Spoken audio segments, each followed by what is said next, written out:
Hello guys and welcome back to the channel. This is Dipen from Pune. Today I'm at Abhinav's place. Abhinav, who runs the YouTube channel by the name of Rev Explorers. So he's got this unit from China, from Aoocci. This is the website name. Of course I'll leave the purchase link and all other details in the video description if you want to make the purchase. But today we're going to do a quick unboxing and installation on our Scrambler. So let us see what all comes in it. By the way, the unit gets shipped directly from China to your home. So you get this display unit, and it now consists of 3 cables at the back. Okay, so this is one. I'll keep it over here since we are on the bike. I don't want it to fall.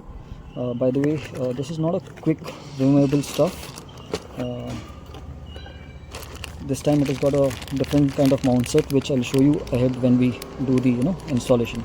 So this is the main mount, which comes with Allen key and all the nuts and bolts. Then you got a rear camera, which has got a very long cable, which will mount at the back side. You can also, if you want to do a temporary installation, you can mount it with the 2-way tape. Otherwise you can mount it with nut and bolts.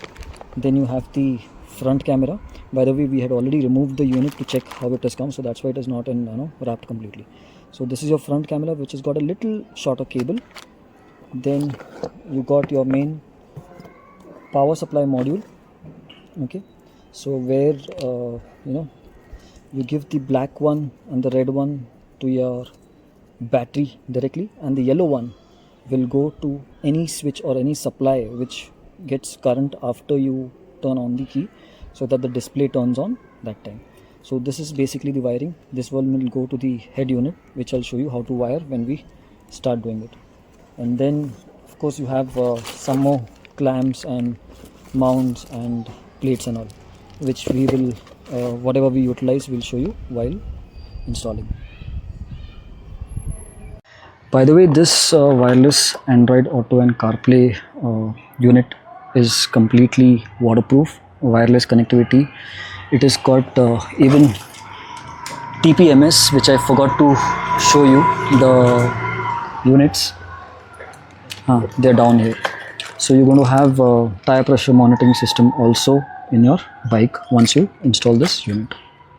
Okay. So we have planned to install the unit somewhere here.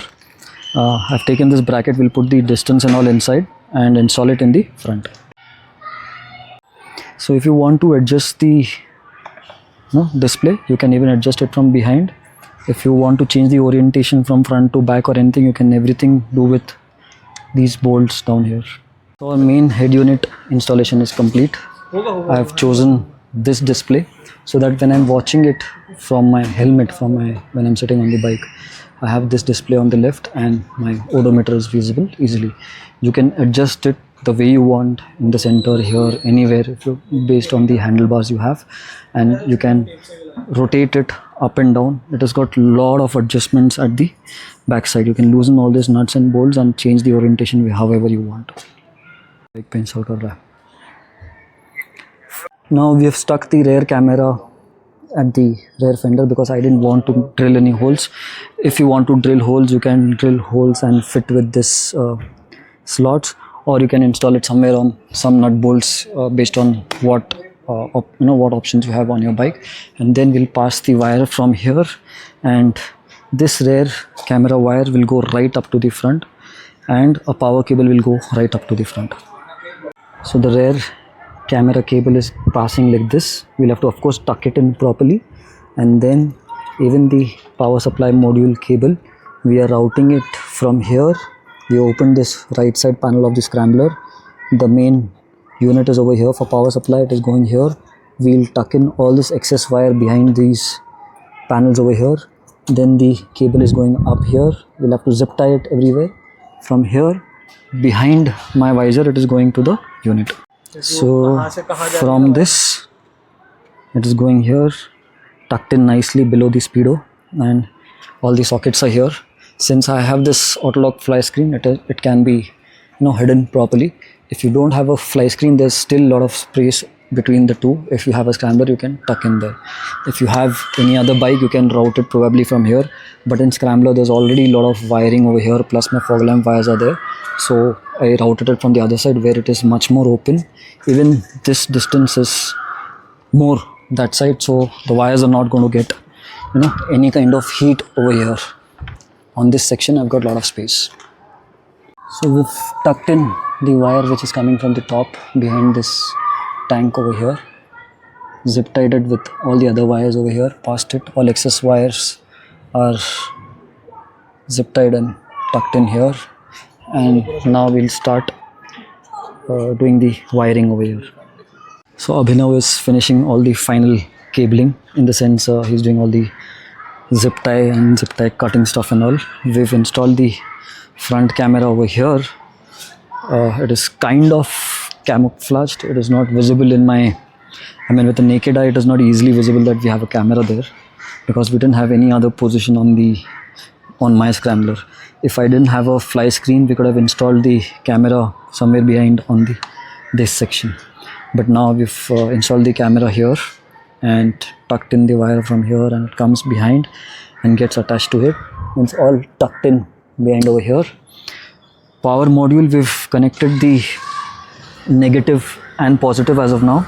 I've kept aside my power supply for fog lamp. The cruiser is lying around like this, then I'll tuck everything inside. Now there are 3 cables in the harness which comes from the unit to the back. One, as I told you earlier, we put it to the positive of the battery, one to the negative of the battery, and one, if you guys remember, if you've seen my fog lamp video, I taken supply from the socket that gives power to the tail lamp. Okay, I've taken power from that. I think it's the purple wire or something. In that we have put this yellow wire. So this yellow wire will get power supply only once you turn on the switch, and then the unit starts. Front check करके ABFW check करके. Okay. So Abhinav is helping me install the front TPMS sensor. The rear one is here. Rear one says RW. So this is BRW, rear wheel, which will go at the back side. So to install this, you have to first install this nut, okay, and then we have to install this cover on top, the main sensor. So this reads FW, front, and A. This is installed. So you have to first put in the nut, loosen it, then you put the TPMS, tighten it, and then tighten the nut. So you also get a tool to install the TPMS nuts and bolts and whatever sensor and all. So we installed the rear one also that day. It reads it reads RW or B. So RW is for rear wheel and B.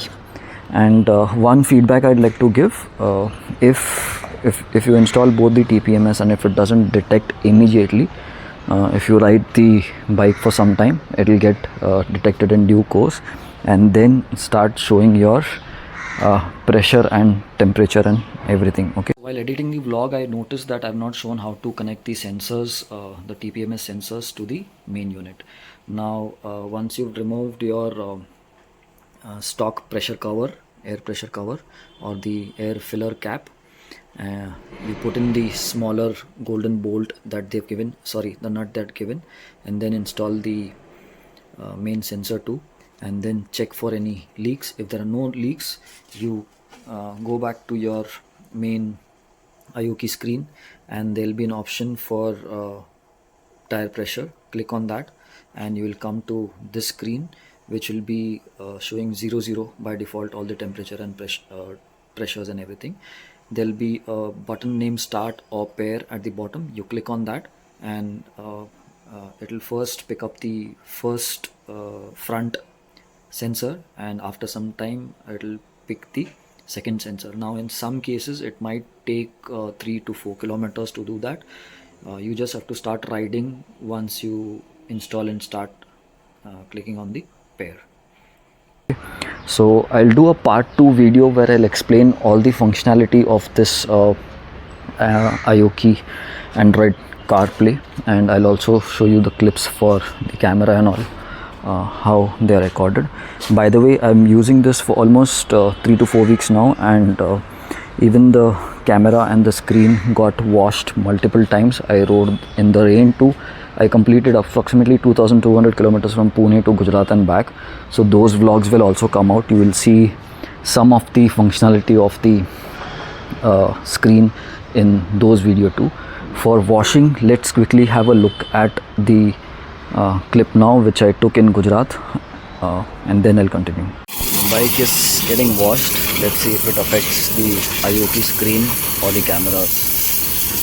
We'll let you know once it is done. Both the cameras are working fine, the screen is working fine. No issue with the washing. The washing was not that great, but he hardly took 50 rupees. He was washing a truck and side by side मेरी गाड़ी bike घुसा दी.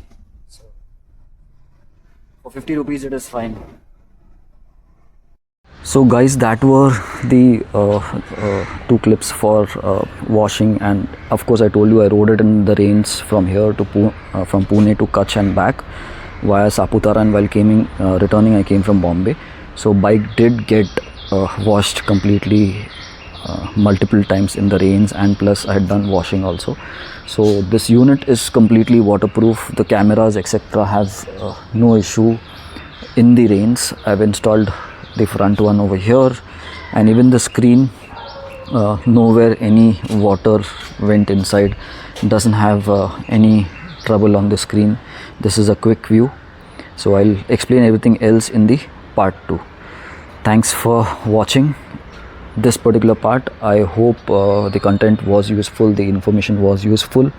Like, share, subscribe. See you in a new one very soon, and that's it.